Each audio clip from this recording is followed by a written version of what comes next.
जय गुरुदेव। और दोस्तों, मेरे चैनल तंत्र अप्सरा साधना में आपका एक बार फिर से हार्दिक स्वागत है। और देखिए, आज जो वीडियो के माध्यम से मैं आपको बताऊंगा वो एक जैसे कि पितृदोष होता है या फिर काल सर्प योग होता है, कुंडली में कई बार आ जाता है, तो उसका एक बहुत ही शक्तिशाली उपाय और बहुत ही कम समय का उपाय, ना कहीं आपको जाने की ज़रूरत, अपने घर पर ही उपाय कर सकते हैं और बहुत ही शक्तिशाली उपाय है आज मैं जो आपको इस वीडियो के माध्यम से मैं बताऊंगा। देखिए, पितृदोष जो होता है काफ़ी भयंकर होता है, क्योंकि अगर आपके घर में पितृदोष है तो फिर आए दिन आपके घर में लड़ाई झगड़े, परिवार में ही परिवार के सदस्य एक जगह बैठ करके आपस में बात नहीं कर सकते। अगर बात करेंगे तो 100% आप अनबन हो जाएगी। वहाँ एक दूसरे की बात को काटेंगे, एक दूसरे का समर्थन नहीं करेंगे और बातों ही बातों में उनमें विवाद हो जाएगा, या फिर अचानक से किसी की मृत्यु हो जाना, या फिर अचानक से किसी के साथ में कोई दुर्घटना हो जाना, या फिर अपने आप ही अचानक से किसी भी विवाद में फंस जाना। किसी साधना को आप कर रहे हैं तो उस साधना में भी आपको सफलता ना मिलना, ये सारे पितृदोष के कारण ही होते हैं। काल सर्प योग जो होता है वो जब आपकी कुंडली में राहु और केतु ग्रह जो होते हैं उनके बीच में सारे ग्रह आ जाते हैं, तब काल सर्प योग बनता है। वो बहुत भयंकर होता है। काल सर्प योग में आप कुछ भी नहीं कर पाते हैं। आप चाह कर भी अपने आप को या किसी भी तरीके से किसी भी क्षेत्र में आप उन्नति नहीं कर पाते हैं, क्योंकि काल सर्प योग के कारण सारे ग्रह बंधन में होते हैं और आप आगे नहीं बढ़ सकते हैं। अगर आप चाहते हैं कि मैं अच्छी नौकरी लग जाऊं, अच्छा व्यापार कर लूं, तो कहीं आपको सफलता नहीं मिलती है।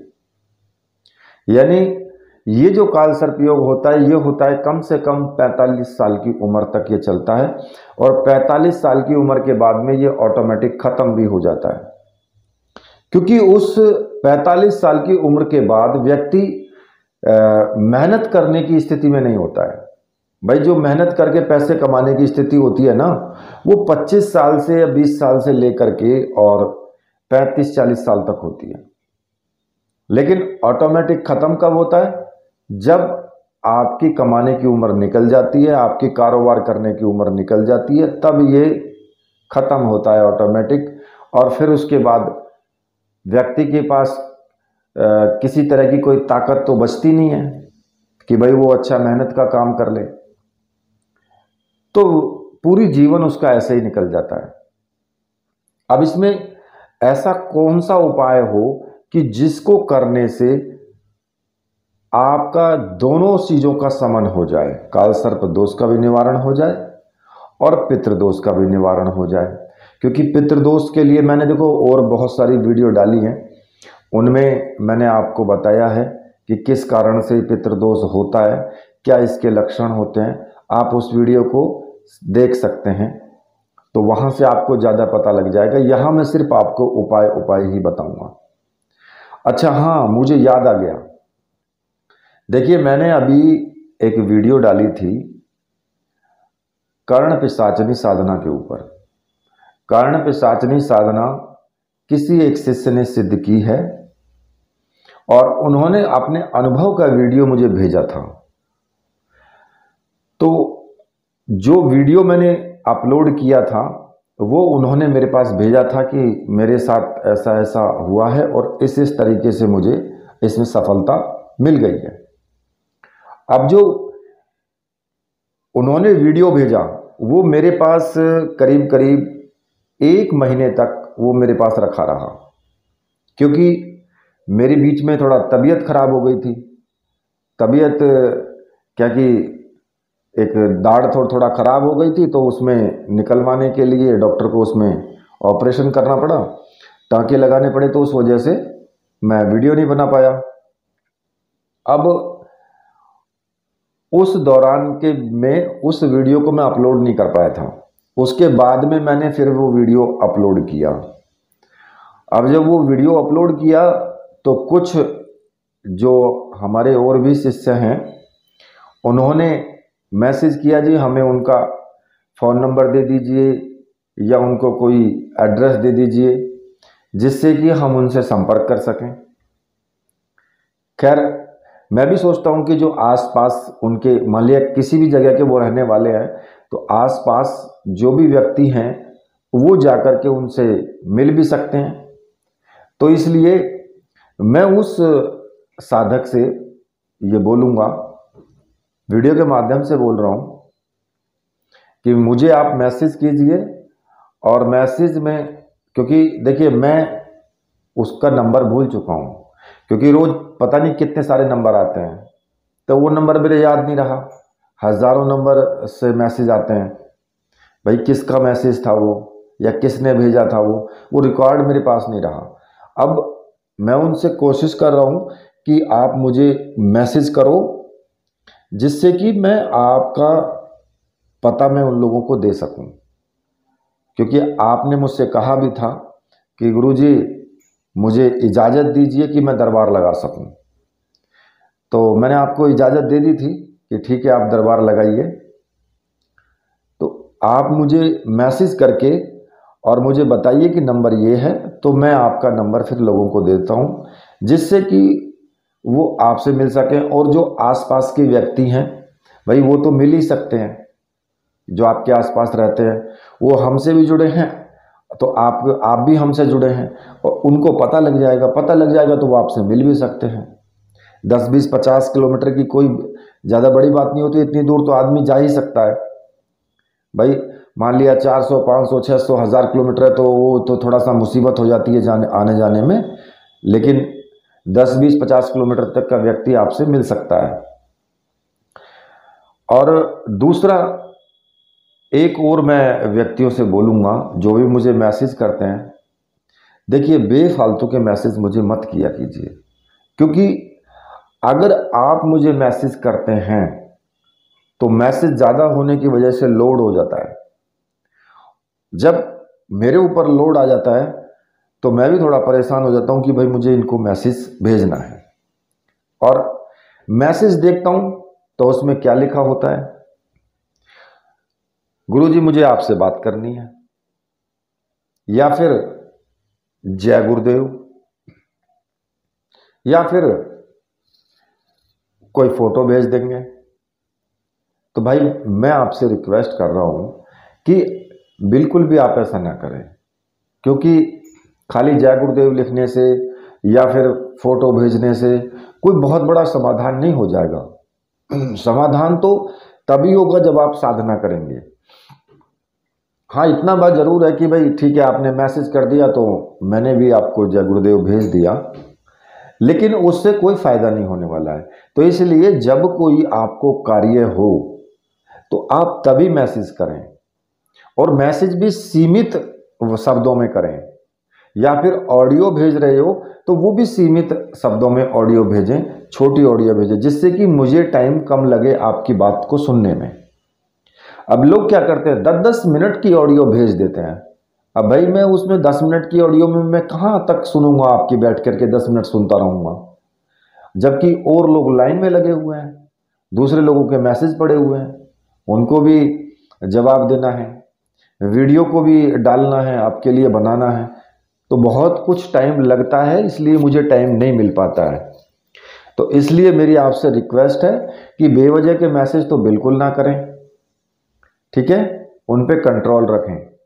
और एक व्यक्ति दूसरे एक और काम करते हैं, किसी और चैनल के उठा करके वीडियो मेरे व्हाट्सएप पर भेज देंगे। अब उस वीडियो को भेजने का मतलब क्या है भाई? भाई उसकी वीडियो अगर आपको देखनी है तो आप वहीं मैसेज उसके ही चैनल पर जाकर के देख लीजिए, लेकिन मेरे पास क्यों भेज रहे हो उसको? तो मैं यहाँ पर बिल्कुल सख्त कार्रवाई करूंगा। मैं उनको बिल्कुल ब्लॉक करूंगा। अगर किसी ने बेवजह के मैसेज भेजे तो 100% मैं उसको ब्लॉक करूंगा। अब मैं ये नहीं जानता हूं कि कोई मुझसे पहले सामग्री ले चुका है, या फिर वो मेरी बताई हुई साधना कर रहा है, या फिर वो मेरा शिष्य है। अगर उसने ऐसा काम किया तो 100% मैं उसको ब्लॉक करूंगा। अब ठीक है, और ब्लॉकेज खोलूंगा नहीं फिर, ये भी बता देता हूं मैं। अरे यार, होता क्या है, लोग जहां दूसरे चैनल वाले हैं वो आपसे पैसा लेते हैं, बात करने तक का पैसा लेते हैं। उनसे तो आप बात करते नहीं हो, क्योंकि वहां आपको पैसे देने पड़ते हैं। यहां मेरा माथा आपको जरूर खाना है, बेवजह के मैसेज करके। कोई बात नहीं है, क्योंकि आपको पता है कि भैया हमारा पैसा तो लग ही नहीं रहा, गुरुजी का चाट लो दिमाग। तो ऐसा भी मत सोचो। तो इसलिए ये आप सोच समझ लेना, मैं अब ब्लॉकेज करूंगा जरूर। ठीक है। अब दूसरी बात एक और यहां पर मैं बता दूं कि मैसेज करेंगे ये गुरुजी कितने दिन की साधना है, या साधना सिद्ध हो जाएगी इतने दिन में, 21 दिन में साधना सिद्ध हो जाएगी। आप गारंटी लेते हो? गारंटी तो भैया मेरी भी नहीं है, गारंटी तुम्हारी भी नहीं है। मैंने तुमसे कह दी 21 दिन में साधना सिद्ध हो जाएगी तुम्हारी। तुमने क्या काम किया? तुमने 5 माला अब जप ली, फिर रेस्ट कर लिया, 5 माला फिर जपी, फिर रेस्ट कर लिया, पता लगा 11 माला फिर जप ली, 3-3 टाइम का ब्रेक कर दिया। ध्यान लगाने के लिए बोला, ध्यान लगाया हुआ है, साधना का मंत्र जाप चल रहा है, ध्यान में चल रहा है कि कल मुझे उससे पैसे लेने हैं, और हां मेरा पड़ोसी मुझे बहुत तंग कर रहा है, उसको कल उस व्यक्ति से पिटवाना है। अब ध्यान में ये चल रहा है, उधर मंत्र जाप चल रहा है, जी हम साधना कर रहे हैं। और पता लगा तो हो सकता है कि मंत्र भी गलत ही बोल रहे हो, उच्चारण सही नहीं कर रहे हो। ठीक है। या फिर उधर साधना कर रहे हैं, उधर दोस्तों के साथ गप छड़ा के कर रहे हैं, उधर देख रहे हैं कि हाँ फलानी लड़की बहुत सुंदर है, अरे यार मेरी इससे बात करवा दे। अब जब आपकी ऐसी स्थिति है और मोबाइल पे बैठे हैं, उधर साधना कर रहे हैं, आप साधना का मंत्र जाप करने के बाद रात्रि में फिर फेसबुक चला रहे हैं, यूट्यूब देख रहे हैं, और उसमें भी डांस देख रहे हैं, लेडीज डांस कर रही हैं वो कमर हिला के। ठीक है। तो अब वहां आपका मन कैसे शांत रह सकता है, मुझे आप बता दीजिए। फिर आप कहें गुरुजी मैंने तो 21 दिन की साधना कर ली और मुझे तो कोई दर्शन ही नहीं हुए, मुझे तो प्रत्यक्ष साधना सिद्ध नहीं हुई, मेरी तो साधना ही सिद्ध नहीं हुई। साधना गलत है आपकी। और मैसेज भी करेंगे यूट्यूब के कमेंट में कि जी मैंने साधना करी, मुझे सिद्ध नहीं हुई, सब बेकार है। अब ऐसे व्यक्तियों को मैं क्या गारंटी दूंगा? इसलिए साधना सिद्ध करना आपके ऊपर डिपेंड करता है। गुरु का काम है रास्ता दिखाना कि भैया भगवान के दरबार के लिए रास्ता ये जाता है, इस रास्ते में आपको ये अड़चनें आ सकती हैं, उनका ऐसे ऐसे समाधान हो सकता है। आप रास्ते पर तो आपको ही चलना है, मैं तो चलूंगा नहीं साथ में।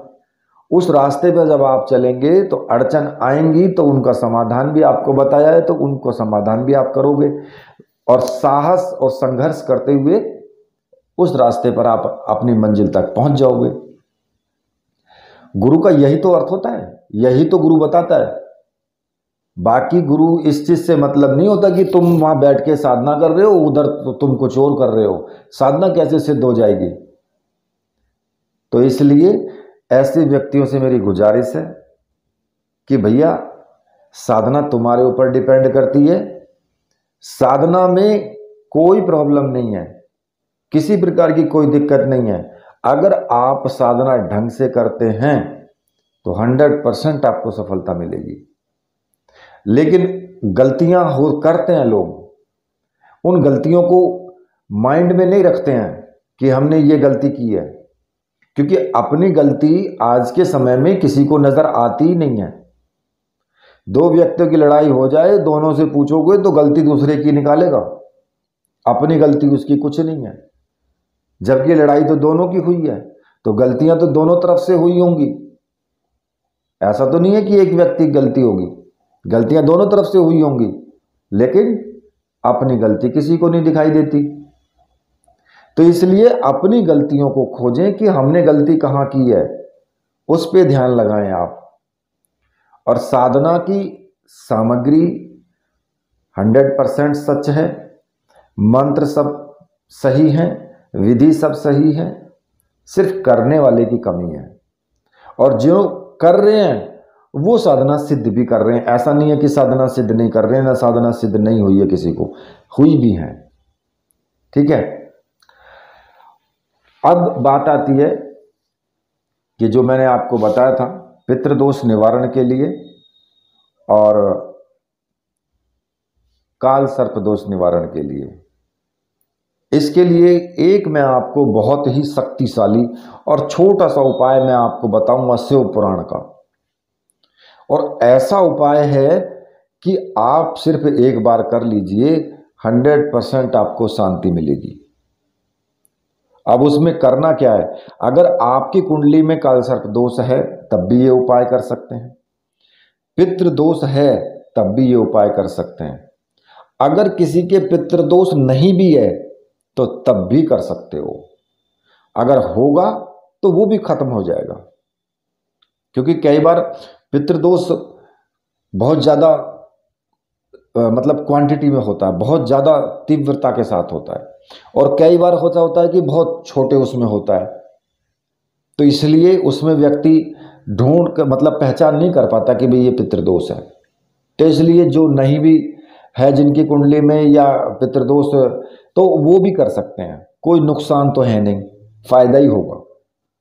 ठीक है, अब इसको आपको करना कैसे है, सबसे पहले आपको एक तो तांबे का लोटा या कोई भी बर्तन हो, तांबे का हो, ठीक है, लोटा जो आता है तांबे का बाजार में मिल जाता है, वहां से आप खरीद के ला सकते हो, जिससे आप सूर्य को भी जल अर्घ्य दे सकते हो और वैसे भी उसे पूजा पाठ में भी यूज कर सकते हो। ऐसा लोटा बाजार में मिल जाता है, वहां से आप ले लें। और सोनार की दुकान से एक नाग और एक नागिन, इनका जोड़ा आप ले लें, चांदी का, पतले पतले से होते हैं, छोटे छोटे, ज़्यादा नहीं, 100-200 रुपये के आ जाते हैं। दुकान से, सोनार की दुकान से आप ले लें वहाँ से चांदी के। अब ये उपाय आपको करना है रविवार से। रविवार की रात्रि में जब आप सोने के लिए जाएं तो आपको क्या करना है, जो घर का मेन मुख्य आदमी है, जो बड़ा व्यक्ति होता है घर का, वो ही करे। तो उसमें क्या करना है आपको, उस लोटे में जो तांबे का है उसमें शक्कर भर लें। शक्कर जो गन्ने वाली शक्कर होती है पीले रंग की, वो भी हो सकती है, उसको भी भर सकते हैं। और शक्कर हम चीनी को भी बोलते हैं, ठीक है, तो चीनी का भी आप ले सकते हैं। और शक्कर से उसको ऊपर तक आप भर लें, मतलब चीनी से भरें या शक्कर से भरें, जैसे भी है आपको भर लेना है उसको। और उसमें ऊपर ही नाग और नागिन का जो जोड़ा है वो आप रख दें, और उसके साथ 2 सफेद रंग के पुष्प आपको रखने हैं। नाग नागिन के जोड़े के पास ही 2 सफेद रंग के पुष्प रख दें। ये सामग्री आप पहले से ही ला करके रखें। और पुष्प ऐसे होने चाहिए जिनमें थोड़ी सुगंध हो।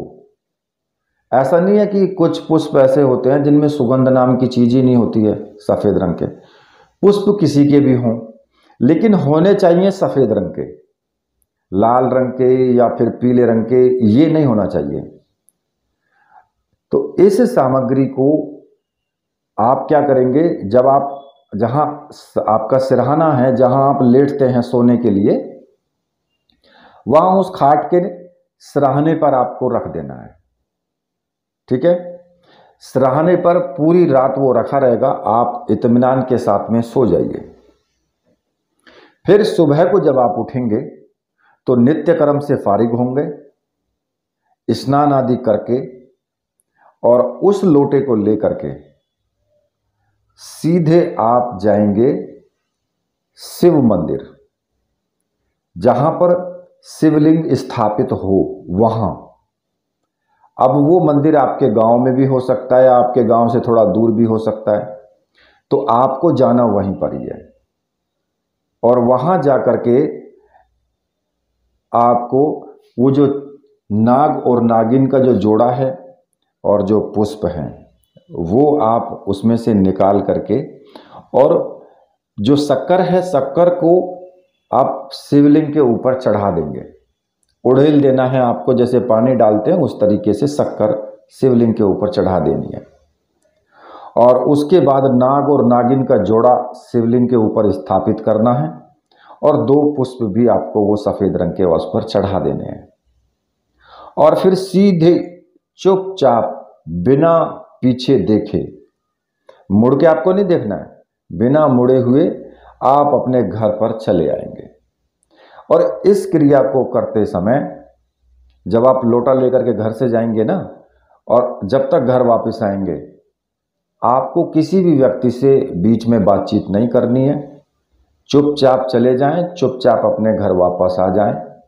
अगर कोई व्यक्ति बीच में बोलता भी है तो उसको ज़्यादा जवाब ना आपको नहीं देना है, हाँ हम बे करके, और आप अपने घर लौट आएं। मतलब कि आपको ऐसा नहीं कि खड़े होकर वहीं बात करने लगे, लोटा हाथ में और खड़े होकर बतलाने लगे वहाँ पर, नहीं। आप अपने घर आएँ, घर आकर के लोटे को मांज लें, उसको अपने दैनिक कार्यों में यूज कर सकते हैं, और स्नान फिर दोबारा से आप कर लें। स्नान करके पूजा ध्यान जप जो भी आप करते हैं, दैनिक पूजा उपासना, वो आप फिर कर सकते हैं। तो देखिए, ये उपाय आप लगातार अगर 5 रविवार कर लेते हो, हालांकि पहले ही रविवार से आपका पितृदोष और काल सर्प दोष बिल्कुल समाप्त हो जाता है। अगर फिर भी कुछ बचे तो फिर 5 रविवार आप लगातार कर लें तो 100% ही समाप्त हो जाता है। ना तो आपको कहीं विदेश जाने की ज़रूरत है कि जी वहाँ पर पितृदोष का निवारण होता है, ना कहीं आपको पूजा करवाने की ज़रूरत है कि जी पूजा करवा लो और आपके 25,000 रुपये लगेंगे तब पितृदोष का निवारण होगा या फिर काल सर्प दोष का निवारण होगा। आप अपने आप इस छोटे से उपाय से आप कर सकते हैं, और ये इतना शक्तिशाली उपाय है कि इस उपाय की जितनी प्रशंसा की जाए उतनी ही कम है, क्योंकि भगवान शिव ही पितृ और काल सर्प दोष, सर्प उनके गले में है, पितृ भूत प्रेत सब उनके वश में है, तो भगवान शिव सबका समन कर देते हैं फिर। तो इसलिए ये उपाय करो और पितृदोष और काल सर्प दोष से मुक्ति पाओ, और फिर देखो आपकी किस प्रकार से आय बढ़ती है, किस प्रकार से आपके रोजगार चलते हैं। आपको 100% फायदा होगा ही होगा। तो देखिए, ये उपाय मैंने आपको बता दिया। वीडियो थोड़ा बड़ी भी हो गई है, इसी के साथ मैं वीडियो को यहीं पर समाप्त करता हूं, और तब तक के लिए मेरे साथ बोलेंगे आप, बोलिए वीर बजरंगबली हनुमान जी महाराज की जय, बोलिए मेरे परमहंस गुरुदेव की जय।